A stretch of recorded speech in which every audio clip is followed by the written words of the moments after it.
Welcome back to another episode of the Fork Biz podcast. And today I'm really excited. I'm here with Will and Rich from Curing Rebels. Guys, thank you so much for taking the time today. Thanks. Nice to see you. So I'm super excited. I think even on the videos, you can already see that there's a plate of food that's making me salivate in front of me. But before we jump into that, tell me a little bit about how Curing Rebels started. Lockdown baby in a way. Lockdown baby. So we're based down in Wholesale next to the Hove Enterprise Centre, just by the water. Herb Kitchen, Dan and Will started 10 years ago, 10, 11 years ago. So based in outside catering, mainly over wood fire. And I worked with them for many years. So three of us all from chef backgrounds. Thought, what can we do with this beautiful space we've got in the off season? So we started playing around with salami, hams, etc. We've all done a bit in restaurants over the years. Badly. And we're like, it's quite easy. Take a piece of meat, throw some salt on it. Easy. No, it's not. So we started playing around and we thought we'd just do it on the low key, supply a few restaurant friends of ours, and we got all our testing back. We were ready to go. Launched first week of March 2020. So we all know what happened about just after a week later. So Will built a shop in 36 hours, I think, online. Yeah, over a weekend. Yeah, over a weekend. Yeah. And then we just sliced and packed and delivered and sliced and packed for a good 9 months. And then we said, oh, we need a bigger boat. We need a bigger boat. Plenty more salami. We were able to move into a unit next door, and just Rebels grown from there. It's amazing because we're hearing this more and more, especially around, I don't know why food businesses did so well and just sort of like really popped during that time. And I'm guessing obviously because one of the only things we were allowed to sneak out and buy, or that there were kind of allowances for, was that food side of things. But it's incredible to hear. So obviously having all of this ready for restaurants, bigger things, whole hams, whole slices, I'm guessing whole things that you wanted to sell. How hard was it to shift and to be able to create? Because again, I'm thinking slices, knife cutting, packaging. Yeah, absolutely. From day one, it was always that intention of selling the whole muscle. You know, we had the dream of just wrapping it in paper, shipping it out, simple as that. And then to suddenly have to I think the key word was pivot in that tiredasm. To flip what we were doing to really focus on the retail market was pretty nuts, wasn't it? Really, I think work out the logistics side of things, how to get places thick products from A to B. We were delivering, we were driving around the counter. It was a lot of doorstep delivering, and then trying to build a relationship with a courier. That was just another challenge. And then obviously packaging systems, like you say, and introducing slicing systems, packaging. Yeah, there's a little bit of just like us. Well, it was that dream right at the start to do plastic free, and you know we couldn't work out why no one has done that before in the charcuterie world. We then worked out why they didn't do it, so we persevered for sort of 18 months on that. I'm going to need you to just go through that story. I think it's a fantastic story as to why you can't use that. So it's compostable bags, compostable backpack bags, compostable backing boards, compostable labels, ocean friendly ink. So we went on that journey of getting all those things in place. We probably had 25% failure rate of bags at source. So while we were packing, then probably another 20% when they got to customers. So we were like 45% failure rate, which then affected the product. So what we're trying to do is, cut down on waste, and we're actually wasting more product. So we persevered, but eventually we were just like, we can't do this anymore. We can't see any more products spoil or go in the bin. So we sort of met the middle ground of, we still use compostable backing boards, we still use compostable ink, labels and ocean friendly ink, but the bags are now soft plastic recycled. And to be fair, we looked at where those virgin materials were coming from for the compostable bags, and they were coming from the other side of the world. So, we always say we're trying to be environmentally conscious. Yeah. So everything we do, we try and make a conscious decision. We're not perfect, but nothing is. So we just try and do the best we can. Absolutely, yeah. You want to do the best you can, but you also can't do that at the cost of business. Otherwise, it's all right. also it's not only the cost of the business and the financial cost, but it's also it's an animal that's, you know, has been reared, it's been looked after well. We've then gone through the process. So, you know, from start to finish, it could be a year process. And then for just a bag to fail, to then spoil that product, it's just wasteful in every respect. Sense. Yeah. So you mentioned obviously the first idea is, and you're both chef backgrounds. So the first idea is we're going to do this. We're going to sell it to the restaurants, sell it to the nice chefs that want a whole piece of guanciale or something like that that's delicious. Obviously, has that come back now? Would you say that it's kind of a 50-50 business? No, I think, Matt, we're probably about 80% through to the wholesale market now. Oh, wow. Okay. Yeah, absolutely. It really is. We've really focused towards that restaurant side of things as well now. I think from a background, we've got a lot of relationships out there that we've been working with for years. So, I mean, it's amazing, really, isn't it? How we've grown it. Yeah, and I think also those people that we've been working with sort of from the start, they're still with us and they've been big champions of us. And I think it's been good that certain people they've become sort of chefs, places to eat. So other chefs on their days off are going in going, I really like this salami. Where'd you get this from? So it's just that sort of knock-on effect.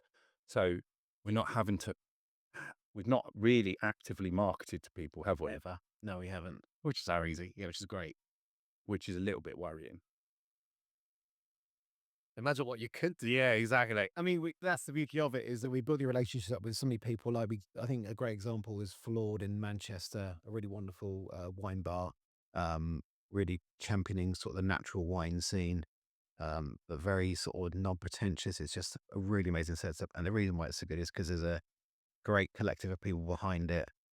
They've now opened up their next place, which is Higher Ground, which is maybe 2 years old now, heading near 2 years, which is like a, say, British bistro. Yeah, modern British bistro. But I think I always describe the group of them. They're a sort of a collective of friends. And I'd just say they're like a powerhouse of hospitality Wow. in terms of wine, service, food, you know, integrity. When you walk into their restaurant, it is just energy. That's amazing. And it's not something you can put your finger on. You just walk in and you go, I really love this place before I've even eaten anything. I feel like I need a trip to make. Yeah, you definitely, you did. Just for, There's the place to be at the moment, I think, for the food scene in Britain.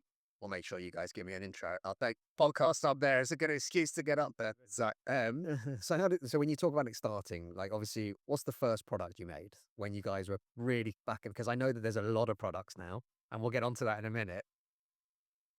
But what was the first thing that you guys made, and how did that kind of go? I think it was Brighton salami, wasn't it? Yeah, it was. The first salami, which we've got some in front of you there, because we just looked at a classic Italian fennel sausage, fennel salami. We put hand diced fat into it just to keep that sort of artisan feel.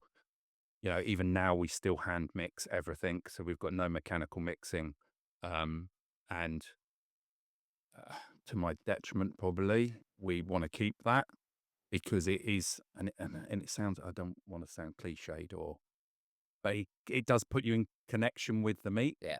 And you get a feel from it and it changes and you know when it's ready to stop mixing. And I don't think you get that from a mechanical means. And it's almost like, you know, bread makers making by hand and they feel and they see, you know, charcuterie is a living, breathing organism that changes with the weather, with humidity, everything. So Brighton is where we started, because the salami was the hardest thing to master. Because when you're doing mussels, you're doing hams, it pretty much is, let's get some salt onto it, let's dry it. When you're doing salami, it's a fermented product. So there's a lot more things can go wrong. And there's some beautiful bacteria in there that really can mess you up bad. So you've got to be like on it with it. Were there any fun stories from the research and development phase? Well, all I would say is our top Google searches at that point was symptoms of botulism. This was pre-testing on staff lunches. Guys, it's okay to eat. I think so. So yeah. So that was a thing. Is if I can't speak properly, I said to my wife, Let me know. just get me to casualty. It'll probably be botulism. But Yeah, just tell them about. rest assured, we're all, you know, We're all good. government labs now. Is the government labs. But that was one of the things out of COVID was the issue as well. And Get testing. couldn't get testing. Every time we had a lab that could test, then it flipped to COVID testing. And eventually we were like, where can we send it? Wow. Yeah. So it now goes to Porton Down. Oh, really? Which is slightly worrying because I think chemical weapon. Yeah, but anyway, that's the government facility. They test it and they know what they're doing. Exactly. They give us the all clear on it. So yeah, that's pretty much where it started. So then you fast forward 5 years, and how many different products have you now developed, played with? I mean, I don't know. I mean, over the journey, there's been a hell of a lot. I think we've tried to rein it in over the last 12 I months. think we're still at about 28, Yeah. So there's still too many. which is still too many. The difficulty is obviously with this sort of business is that you're sat on a lot of meat, aging. So you've got this hell of a lot of cash flow locked into stock. And if you have more products, you need to hold more of that stock. So I keep telling ourselves to rein it in, but Just keep coming up with Size your ideas. Size is Johnny. Was that exactly it? It's exactly it. It's like you see a new ingredient or a new spice, or at the moment wild garlic's out, but we've played around with that. But it's like the only thing with wild garlic is you pick the wild garlic, you then got to ferment your salami, age it, and then by the time it's ready, people are not thinking about wild garlic because it's finished for the year. They're sick of it. So there's certain things that do work and don't Well, I work. think we had a good one just before Christmas. We had Tom at Full Circle Farm and had two amazing sows that were 8 years old. Yeah. And We'd reared them from pigs. yeah, he reared them from piglets. So it's kind of like he wanted to give them a good send off in that sense. And so that's like another little project we kind of treat separately, where it's we kind of say, okay, we're going to process these pigs quite differently and make new products, but just pitch them to existing customers that we have on a wholesale basis. So it's nice we get that creativity that way now, rather than keep having to bring in new products Yeah. across the main line. But we've still done new recipes for them as well. Why make it simple if it settles right? Why make it simple? But we had some cider from Gun Brewery, and then decided to reduce that down, paint the loins with it, Yeah. and then smoke it over apple wood for 4 days. So those loins are going to be another 5 to 6 months before we get to taste them. But something quite simple. So we try and always sort of appreciate tradition, but we're not dictated to it by. So we don't do a Spanish style, French style charcuterie. We'll just pick from anywhere. No, we don't care if it's a good technique, it's a good recipe, or it's a good style, or we'll just steal it.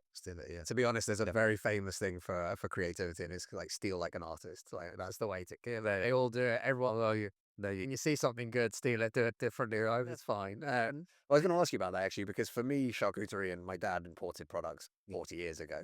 But for me, like again, the charcuterie came from France. It came from Italy. It came from Spain. UK market though today is incredible. Like, has that been helped by Brexit and things like that, whereby we're looking a little bit more internally, or? I think there is an element to it, but I wouldn't say it's purely Brexit based. No. I think it is just more appreciation of people doing a good job, using good products, and I think also using British animals as well. Because okay, our welfare can always get better, but I would say animal welfare in Britain is a lot higher than most places around the world. So I think a lot of people put an onus on that, because when we speak to customers, people are always asking, where do you get your pigs from? How are they reared? All of that. And for us, it's massively important for making the product, because if that animal hasn't been reared correctly, slaughtered correctly, looked after well, we cannot make the product. We physically, like salami, you cannot ferment it if that animal's been stressed or if that animal's been malnourished, because its pH levels are all out of kilter. Oh, wow. So you'll never get it fermented, or else if you do ferment it, you'll have a very flat tasting salami. I could sort of bore you about pHs a lot. I wouldn't find this boring, because I'm thinking about how delicious a salami is at the end when you get it right. But no, that's amazing. Like, so that actually, like you said, it's more about the focus on good produce and UK-based produce and having that supply chain. I always remember having a conversation with someone in Costa Rica, of all places, randomly, but talking about pineapples. And the guy said the biggest producer ships out, they get sent to Thailand, where they go into a factory, and already at this point I'm like, sorry, wait, that's a long way to go to a factory. But they go into a factory, and basically at that point they're processed and one thing or another, and then they're put into syrup and they're put into individual packages, which are then shipped to the USA. And you're like, hang on a second, it's like a 2.5 hour flight that way to get to the US. And so far, you've now gone around the globe twice. And literally, these kind of supply chains that I don't think people realize necessarily just how ludicrous they can be. And actually, how many great local produce that you can find, like you said, using UK suppliers, and then actually creating a UK product that is phenomenal. And again, there is no fine. Actually, yeah, it probably has to get to Manchester. Yeah. But to be fair, yes, it still had to get to Manchester from the port, right? Yeah, exactly. So I think, and it is growing in the UK. But a lot of people, it's either smallholders or farmers that are sort of pivoting again, just trying to make the best value out of their animals, which we totally get. And then there's, we're sort of stuck in the, not stuck in the middle. We're sort of in the middle ground. We're not just a one-man band, but we're not also that big, massive, mass-produced producer. So we're sort of in the middle ground where I think we quite like. Yeah. Don't we? I was going to say, 'cause that is the problem then. If you go too big, you then start working with supermarkets, for example. Hey, at what price they? People don't really have any interest of that side of things. I mean, I think for us, because of our background as well, hospitality is where it's at. We love that side of things. Even so, we opened up a little wine bar cafe, didn't we, last year, about a year ago now? Yeah. And that's just because we love it, and it's like, let's showcase what we do more and more. So yeah, Where's that? Sorry. in Brighton, in Durham. No. So is this a secret? Thinking, no, that's all not about the. It's really is a collaborative thing. So we've got Ollie from Flowerpot Bakery, we've got Paul from Curio Wine, and we've all come together as a three. Oh, amazing. So we basically provide the food, Paul provides the wine, Ollie provides the coffee and the bread. And so got our supply lines are. we've been friends for years. We kind of wanted to do something together, and it just felt right. They found this little spot, which is just off London Road, Brighton, a small little cafe site. Kind of wish it was bigger now. Yeah, because it's great. It's doing really, really good, and it's just another great thing to do, isn't it? Really. Yeah, and I think going forward, I think we've seen this in hospitality anyways, that collaborative working is massively important for us. And I think it's something that we want to do more and more of this year. Yeah. Of just sort of, collabing with, there's so many good producers out there. There's little and big producers, but it's quite nice to be able to just piggyback each other. Absolutely. I think eating in this right now, yeah. this climate, I think it really helps, I'm a big believer on it, and I've realized that you get two sorts of people that believe that 1 + 1 can equal 2, or people that think 1 + 1 can actually equal 11. And you're like, it's mad what you can do. Like you say, when you start bringing in the cider from another brewery, you add that into a product, and now suddenly you've got a collab where you're mixing two brands, audiences together to give them. And again, these things just help. And it's just like when you go to a restaurant and you recognize a name on a particular product on the menu, and you go, oh, Curing Rebels. So I go, oh, that's interesting. Like Heron or Trenchmore beef or whatever it might be. And I think that has huge value today, more than it's ever had maybe before. And with people being, I'm not going to say it, like harder up, things are a more decisive choice. Yeah. So knowing who you're buying from, why you're buying, what you're eating, where you're eating it from, or anything else, I think makes a great opportunity these days. Yeah. No, agreed. 100%. 100%. I've been staring at this. Talk me through it. Obviously, you've mentioned already the Brighton salami, which is fennel, I can see pepper, and your hand diced fat. And that's it. And we still put that into natural skins as well. So we use a mixture of natural and collagen skins. But we quite like keeping the OG Brighton as traditional as we can get. Then we've also got our air-dried ham. So that's a little bit of wild fennel that we collect locally along by the river. The wild fennel, green peppercorn, quite simple in its curing and its flavour profile. But again, it's the quality of the pork. So about our pork, we'll bring in whole animals every week, which are outdoor bred, high welfare. We also use ex-dairy beef and ex-breeding sows. So again, going back to sort of trying to do the right thing, we find ex-breeding sows, it's really important because in this country, breeding sows, they haven't got any value. but they've done their job. They've done sort of 5 litres of piglets. They've done their job, and then there's no commercial value for them. They're either exported or pet food, or it's a bit of a crying shame where on the continent they're revered because they're this beautiful animal that has got age, it's got fat, and it's got size. It's everything we want charcuterie makers. Absolutely. It's generally everything people don't want day to day for pork. And again, it goes back to the older the animal, the higher levels of myoglobin that helps your fermentation, and just everything about it is right. So yeah, that's really important for the ham. When you've got something that's quite simply cured, you've got to be good pork to start with. So that's about 5 to 6 months aged, and then again, this I would say this our pirata loin, which sort of I think it epitomizes what we're trying to do. So it's loin of pork done in the style of a lomo from Spain, Yep. but we've cured it in cuttlefish ink, pimenton, tomato, garlic. So it's that love of Spanish Yeah. cuttlefish and pork, or squid and pork. So we just combined it into a meat, and then we smoke that for 4 days before we dry it for 5 months. That's come back to this.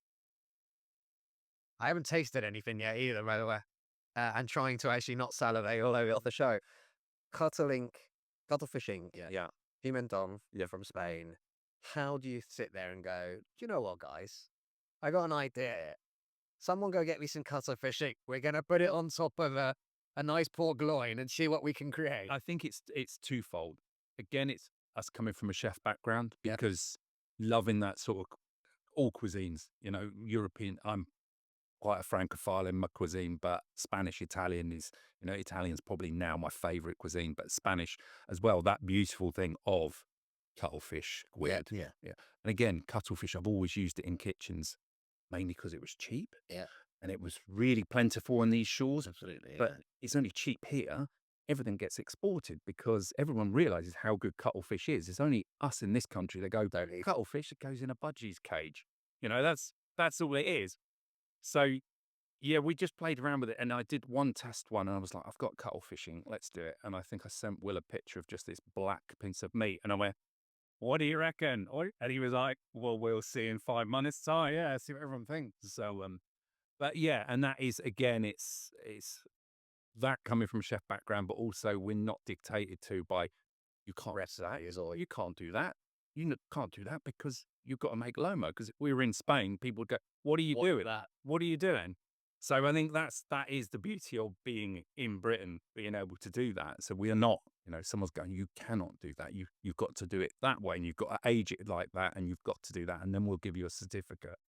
We're not worried about that. I've also just realised as well, because your experiments are 5 months in the making. So you have this idea. That's the time. And then it just has to sit there, and you have to go, right, twiddle my thumbs. And we in 5 months, so you then go, okay, we've got to make it into a product now. So that's another 5 months till it hits the shelf. You're almost talking a year by the time you. Also, if you go, I think we left out a little bit of this or a little bit of that, so you have to try it again for another 5. That is it. So that was the pain of the first few years. We learned a hell of a lot. There was some real harsh lessons that we lost. We lost some product at certain points when, moisture got out of control and we didn't know what was going on. And then we realized what was going on. But then by that point, it was too late. Yeah. Ultimately, however painful, and it really was painful, because again, it was like financial loss, time, effort, and also animals. I always go back to that, is that animal that's it's just been wasted because of something's gone wrong. But now we ultimately, I believe, got a better product from that. It's like sort of, what doesn't kill you makes you stronger. It definitely is in the charcuterie game. And we never ever utter the words, I think we've cracked it. Because any time you think that happens, you've just and as your 5 months later comes back, he bears back and slaps you big time. Yeah. So we don't ever utter those words. It's amazing. Right. So what should I try first then? I would probably start with the brighter salami. Just Fantastic. Okay. And hopefully you just get a nice fennel pick straight away. Bit of soft fat in there, a bit of creaminess, and hopefully a nice little twang in there, because what we're always looking for is the twang. Yeah, absolutely. So that acidity. acidity, but also a little bit of the pepper comes through at the back Yeah. rather than the front. So again, they're organic Teller cherry peppers, peppercorns, so they're a little bit bigger and a bit more fragrant. And again, like the spices that we use, we're quite particular on what we want to use. It's not all organic. It just, if it's really good, we buy it. Yeah. If it's not, we don't. And again, we're not dictated to by these are our strict rules. Yeah. It's very much just. And I think with the salami side of things as well, as Rich mentioned, the twang side of things is so important to us. It's kind of that moorishness that you kind of get when you have it, and it's like, okay, well, I want more of that now. Yeah. We always say chorizo is a great example of that. When you eat chorizo, it's like you're back for more and more, and that's down to getting the pHs right and the acidity levels right in it. So And storing it right afterwards, etc. It's just to make it Soft spice. Like, a amount of time before yeah. So we run workshops on weekends as well, just for people to come and make their own salami. So they come in, make their own salami, and then sort of 2 months later they get it posted back to them. And I generally talk too much because there is so much to talk about, especially with salami, and we just focus on salami on that one workshop. And there's so much science in it, and I'm no scientist, but what we've learned over the years, and there's so much more to learn. But then also, there's certain things that sometimes it happens, and you just go, haven't got a clue why it hasn't, and no one will tell me why it's happened. It's just is that good and bad? yeah. Like, it could decide you go, wow, that flavour up there was incredible, but not. We're harvesting coppers at the moment, and we were just saying the mold on it smells completely different. So it's just picked up a different mold in the last few months, and it's a different mold that was there last year. Yeah. So there's just slight nuances of something in the environment's changed, because again, I think we're in quite a unique situation of where we're located. We're not on a farm. We're not a small holding. We haven't got our pigs outside. We're on an industrial estate by the dockside, which we love. Yeah, we love it, absolutely. But the, like today is quite a sea mist sort of over the last few days. So humidity in the room has just been rocketing all the time, and it's just trying to keep that balance. So it could be something that's just drifted in on the sea, and that's really beautiful about the whole process is Eventually, though, you won't be able to replicate that. no, potentially. Specific, like, exactly the same, but that's a crazy thought, right? Yeah. And we've got a couple of fermenting cabinets that we bought, came from the same factory in Italy. Both sit next door to each other. Ferment in one, you ferment in the other, you'll get completely different molds. Different molds. Yeah. In one, If it's the same product going in, same product, and then you'll get just sort of slight different nuances, and that's what I love about it. yeah, it makes every product completely unique. That's incredible, but also slightly, you can frustrated. My words. That's why I have no hair. This whole process here, I started this literally, I was a rocker, yeah. And the end of the process, I've got no hair, and I've no hair left to pull out. I can understand that. Right, okay, so what shall I go? I'll go ham next. Leave the variety for last. So I've noticed that you guys aren't actually digging into your own supply. Now, is this just purely because you get too much all the time, or? It is that. It is that. we're tasting each batch as we're making it pretty much. So you kind of you have your feel, don't you? Regardless. More than enough of it as you go through. Yeah, I can imagine. Yeah, it is. I think, like they say about the Cadbury's production line, you can eat as much chocolate as you want on your first week, and then people don't eat it after that. So there's no point, battling. And we say that to people here. You get people come in, you can eat as much as you want, as much as you can slice, but you're going to be sick a bit off of it. Yeah, you're good. That's lovely. It's very, very gentle flavors. It's not like a hard, overpowering. That's exactly what It's beautifully soft as well. It's marbled. I like more rather. And that's fundamentally, and that's just showing you the age of the pig, and that's the beauty of it. Ideally, we would love to age that, Longer. 18 months like a prosciutto, but one day. we haven't got the money for that. Being totally honest, and if there's anyone out there that wants to invest in a load of pork, I don't know not much, but how about if we do a few of them? I happily chuck in some money towards this as an 18-month experiment. I think we've worked out one time. I think we said we need to really we wanted to sort of do 18-month ham, we'd need about £500,000 to £1 million just for start, and just and then just to keep that. But then you also roll in the space, and all the drying rolls and stuff. So there is a reason why. There's a reason why We're not quite there. we're not by. But I think, yeah, we were towards it. I think we. How long is then? You said So that's that'll Probably 5 to 6 months. Yeah. Yeah. Yeah. It is fantastic, and it is lovely and soft, and it's not got that dried area to it yet. No, It's like no. it's, Yeah, so it's been, and then the thing is when we were talking about sort of length of time, it takes 3 weeks to cure it, 5 to 6 months to dry, and then it probably needs 2 months of equalizing afterwards. So it just needs to be settled down, just let it chill out, and it's a massively important step that you can't, like with all of this product, you cannot speed things up. This is a slow food. You cannot speed it up. But that 2 month resting time is so important to just balance out. It makes all the flavors a bit more harmonious, and it just balances everything out. But yeah, it's really important. But then, yeah, the burrata afterwards is probably the best one. So this is your right. Yeah. So this is your The cuttlefish. Yeah. Well, Yeah, This is the cuttlefish yeah, and pimentón. yeah. And you've And got basically everything that you would have in a very nice kind of a seafood. exactly, Yeah, exactly. Yeah. Yeah. and you've got an element of smoke in there as well. What is that? Can't make So- it fast enough. Yeah, we cannot make it fast enough at the moment. And again, Destroying the local cuttlefish. So exactly. that is absolutely stunning. And yeah, I do get a little bit of the smoke. The flavor, the pimentón doesn't come through strong, which is something that a lot of the pimentón sausages and stuff like that. Exactly. And I spent a long time living in Spain. Yeah. But that is absolutely fantastic. The smokiness of it is what's Yeah. really shocked me, actually. That's Yeah. really got a really nice flavor to it. Yeah. So because again, out of lockdown and out of necessity, we had to build our own smoker. So I would just had to, and it was the cheapest option because we had no money at that point. No money. Just to have it all goes into pork. So because of that, we smoke, and I think it's actually, again, it's a benefit. So we smoke during the day, and then we rest it in the fridge overnight. So we do that over 4 days. So we don't just put it in there, smoke it, and forget about it.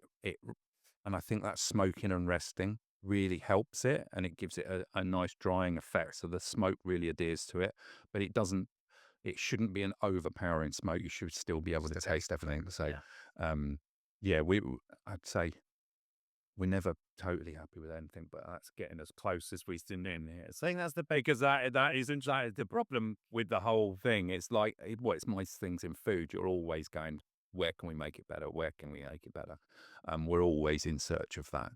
But with that one, we're as close to, I think, as we can get it. Well, to be fair, though, again, I think people, hopefully this podcast are going to help with this. People not actually understanding that process of how the animal that comes in changes everything again. Yeah, absolutely. Then what you do with it and how you treat it, and then even the ingredients that you're using to treat it and where you get those from, and like you said, wild fennel, things like that. Yeah. Then that can change it definitely. And then you've got 3-4 months of touring or waiting on drying, and then and that time element, I think, for a lot of people, especially when the UK supermarkets are terrible at this, but Spanish ham is what they do, because people go, ooh, that must be like hamon. And you're like, it's really not. This isn't, like, we're talking two different things. Yeah. People don't recognize or understand why one is sold at nearly £300 a kilo and one you can pick up for £2.50, buy two for £3.50 or whatever. Yeah. And I think that's a really big piece of this, like the time that goes into being able to sit here and enjoy this. That would have started, if we go on to when you guys got it, 4 or 5 months ago? Longer. That would have been, that would probably have been July last year. All right, so 7-8 months. Yeah. And then add on the pig. Yeah. So you're now sat there going, like, that's, years to get to a point where you get a product, which then people go, well, can't I get this cheaper in the supermarket? There you go. Oh, for God's sake, stop with that. Stop. And ask yourself as well, if you can get it a version of something exact cheaper, what's happened and how has it happened? Yeah. And I think that's the nice thing for us when we go sort of to farmers markets, etc., that we can talk to people and we are the producers. We are the people that see the meat come in. We know where it's coming from. We know what we're doing to it. It's not somebody else. It's us. And I think people really buy into that. They want to know more about it. Which, we get that occasionally. We say, oh, it's quite expensive. And I'll say, okay, I can break it down for you if you want. And I'll just go and grab a notebook and pen from my Rolls Royce at the back. Oh, no, I haven't. I don't know. I'll grab it out of my Ford Fiesta. But yeah, we can break it down. And also it's like the farmers we work with, we want to pay them a decent price for their pork as well, because they take a lot of risk just raising the animal to start with. Absolutely, yeah. Is it just going to drop dead? Which we found out pigs do that for some reason as well. So yeah, it's just, again, it's going back to that collaborative feel and working with people, because we find that with suppliers, with butchers, etc., and farmers, it's vitally important. We can't do our job without them. 100%. And I'm guessing as well, they get a much better rate for their animal by selling to you, who has the ability to transform it into an amazing product, which can then be sold, rather than saying, how do we get this to a mass market producer that's going to sell to a supermarket? Yeah. Who dictates the price of the actual product before, right? I think we're all pretty open, normally, with our farmers. We just want to chat to them and be honest and say, what price, what's good for you? Yeah. So it's when they What can you do? Because there's no point us being 6 months down and they go, I'm not making any money from it. We stop. Because our pigs, other than the ex-breeding sows, the gilts that we use, they're 3 times the size of a normal pig. The normal pig will go to slaughter at 60 to 75 kilos. Ours are 160 up to about 220 kilos. Is that because of the additional fat? Extra fat, extra age. And then when you're curing the muscles, they need to be big to start with, because they're going to lose 30% of their weight. So yeah, it's massively important to have that big fat pig, which we've had a few biggies come in, really big. Must make the butchering days interesting. Well, I said it the other day. I was like, how people are in movies and they're like just dragging a dead body around. I'm calling big BS on that. Absolute rubbish. If you try and move a side of pork that's like 120 kilos, you're not moving that around. Yes, a couple of you in a trolley. 2 of us and 3 hernias. Yeah, it's not like horrific. That sounds like its own podcast. Brett can do that. Well, it's almost like a gym workout. Like don't eat your gym work, because then we've got currently we've got about 800 kilos of meat curing, and those muscles have to be turned every other day. So every box has to come out. You move every box. So you basically every other day you're moving 1,600 kilos of meat. It's just in and out. And you get home and you go, why am I aching? What? Dave, what? Aching? When your friends say to you, why do you go down to the gym? You're like, No, sorry. No, this is what I'm going to the pub. People go to the gym, go cold water swimming. No, I stand in a cold unit all the time, cutting up pigs, and then I move pigs. I don't need to do any of that. well, listen, on the show, we always like to bring another product, and you guys are very familiar with today's product. Then obviously it was Spice Sussex, that you guys know, who makes also fennel. He's a big fan. Yeah. Who makes his hot sauce. I know you guys have already tried it, but I'd love to get you guys trying it on the show to then be able to at least leave a nice little comment for Ben. Yeah. So that he knows how we're feeling. So he gave me a brand new bottle as opposed to the one that we opened the other day. So now I need to make sure I don't make a massive mess. So is that all right? I'll pass that out. Yeah, grab a bit of bread. And now when we used again, Gwyn's linseed sourdough, which I am a massive fan of as well. Yeah.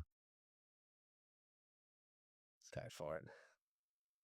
He also, when he introduced me to the rapeseed oil, I was absolutely enamored by this. Like, It's really, really good. and we kind of managed to knock out a couple of the fennel seeds, which he's roasting to 3 different temperatures. This is where you talked about earlier, right? The depths that you can go to. So most people will go, I want to put a bit of fennel in that.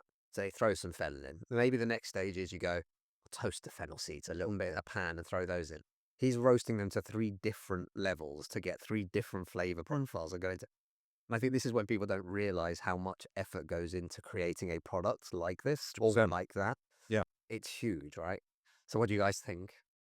Love it. But we always say to Ben, look, just put it in a bigger bottle, because we'll grab a bottle of that and we'll have staff lunch sitting outside. whole bottle will gone. It's not on. Yeah. He needs to make like barrels of it. I'd like him to make like 3 liters. He said, get it on tap. We're going to that. Or on tap. It'd be great in a refillery somewhere. Just like that. Just take your bottle and tap it. That's brilliant. He probably won't like me saying that because he's thinking, I have to make liters, hundreds of liters of it. But yeah. But that's another part that people don't realize. Again, like to make this, to make that idea of to scale up, like why don't you make more of it? And you're like, it's huge, right? The time and effort, but not only that, but the risk element as well, right? Yeah, like what you guys are saying, I yeah. can't imagine how much you've mentioned about 800 kilos. I can't imagine how much money for the pork, but also then when you go into month 1, into month 2, Yeah. the additional costs to keep that there, to keep it going, to keep the room temperature control, to keep the humidity, And then buying meat behind it as well. Because if not, you just stop and go, sorry, we haven't got nothing for 3 months. Exactly. which are a huge part of it. And we're always attempting to grow the business, aren't we, as well? So it's a constant cycle of how can we just notch it up a bit each time, and just the challenges of it, isn't it? Really? Yeah, that probably brings me to the nicest question I get to ask, which I always like, which is, what's next? What's coming up? What's exciting news that we can look forward to? I think it's just we're going to have to expand because we're pretty much at capacity now. So we need a bigger boat. We need a bigger boat again, which is we did say it back in lockdown. We need a bigger boat, and now we need another bigger boat. Yeah, which is a happy problem. It's also an expensive problem quite often. Yeah. You grow these things as we've been discussing, but you kind of, like you say, you take these risks in business, you gamble, and you kind of just. We know that we've got a really solid business here that we can grow and grow without. I think it's important that we know we want to be an artisan business still. That's really, really important to us. We've got kind of no interest in hitting that supermarket side of things. I think that range of products, though, even though we're trying to scale back the amount of charcuterie, there's so many other options that we can do in terms of ferments and cures, because that's what we're about, but we don't have to keep just fermenting meat. Yeah. And also having the cafe, we're producing new products for that as well, which I think there's definitely a market for other products out there. So I think it's, whether that be a subsidiary business of, I don't know, cooked products, which would be a whole nother idea. Legislation. Again, situating, Will's getting worried now. Investment legislation and paperwork before the product. But there's so many opportunities. And as I said, again, going back to that collaborative feeling as well, there's so much more we can do with other people as well. Yeah. So will we see a spiced Sussex hot salami one day? You never know. We could. We've discussed quite a lot of many things, haven't we? Is it going to say, yeah, watch this space? Sounds great. Well, I was going to say, because there was one product which was actually my entry gateway product to you guys, which was the salmon pastrami. And I was getting a mention as well because we haven't got it out, but No. it's something that for anyone that's looking, we will put links down below so that you can order online. Yeah. But the salmon pastrami that you guys did, and again, like was that an idea that you saw somewhere and went, oh, that could be interesting, or was this a crazy creative work home? Was like how it came about. I don't know how it came about. I think it was just because we were surrounded by meat all the time. Yeah. And we're like, okay. Yeah. And salmon again, and we were always quite honest about this, salmon came out of the fact of cash flow. So salmon is a product that we do purely for cash flow. We don't make any money out of it. Because the margins are quite slim. I think salmon farming is a whole other world. It's a pretty dark world, realistically. It is. I mean, I'm sure he's also the Netflix stuff and things like that. And we, when we're trying to source salmon initially, it was certainly a challenge, wasn't it? Yeah. I think it was many phone calls to lovely looking salmon farms in Scotland that ended up going to a Norwegian call center, which is kind of big conglomerate has got farms across South America, etc. Yeah. And then you start reading about mortality rates, etc. So we did a huge amount of research into the salmon. And, it's one of those products that we will never say that it will be always there because, as soon as quality changes or the ethics of it change. So we go back to, we try and do the best we can. Yeah. But the salmon we get in is as good a quality salmon, 20 years of chefing, it's as good salmon. It comes out of the water on Tuesday, gets to us on Thursday. cure it for 24 hours, dry it for 48 hours, then we smoke it for 2 days. Nice. Yeah, Sell out within about. Yeah, we would have sliced them up, but it's all gone out. Sorry, on Friday's not the day if you want salmon. Unfortunately, here's the way we work that out. You just said to me, so it arrives to you on Thursday. You go about 6. So you got to be here Wednesday. So you're literally packaging it and just taking them off the shelf. Exactly. Good to know. I'll definitely be back. Guys, where can everyone find you, get in touch with you, find out more, buy the products? What's the best way to get in touch? Website, curingrebels.com. yeah. Instagram Instagram. at Curing Rebels. Yeah, generally Instagram, website. We're stocked across Sussex, but again, collaborative. Our friends, the Cheese Man, they do all the distributing for us. Nice. But they are very sort of traditional in terms of they have vans going out all across the county.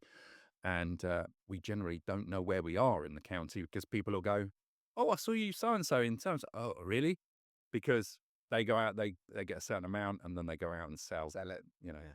From Which is it's really nice. It's really that started many years ago. Was literally going to the restaurants in central London. He was French, or he is French. So he would just turn up, and at that time, a lot of the top chefs in the hotels and stuff were French as well. Amazing. So he'd literally go in and be like, "I've got this, I've got this, I got this," and that was the sales pitch. So recently, I had the chance to see one of the Cheese Man vans, and the guys are actually like encouraged to sell. They're commissioned. Yeah. So literally, it's like, okay, I got your order ready. Yeah. Is there anything else you need? And suddenly, chefs especially are like, Oh. what have you got? But then it will highlight of the weekend on the back of that van. Yeah, you get on and you're like, well, no, it's like a kid in a sweet shop. So so locally, it's something we probably have to look at, that because people always say, "Well, Where can I buy? But- And you're like, people don't a lot of the time people will knock on our door, they know we're here and down by the port side." So, but yeah, we at Curing Rebels generally, yes, people can get a hold of us. Phone is terrible because we're always cutting up meals, slice it, Miz. We're terrible. we're quite happy to say that. Messages or emails, but I'd be trying just to try and anything. Yeah, I shouldn't say that, but I'm just being honest.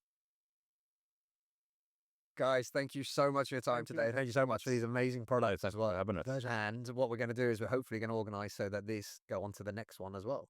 So somebody else will get to try some of your amazing products. Perfect. Thank you. Lovely. Thank you. Thanks.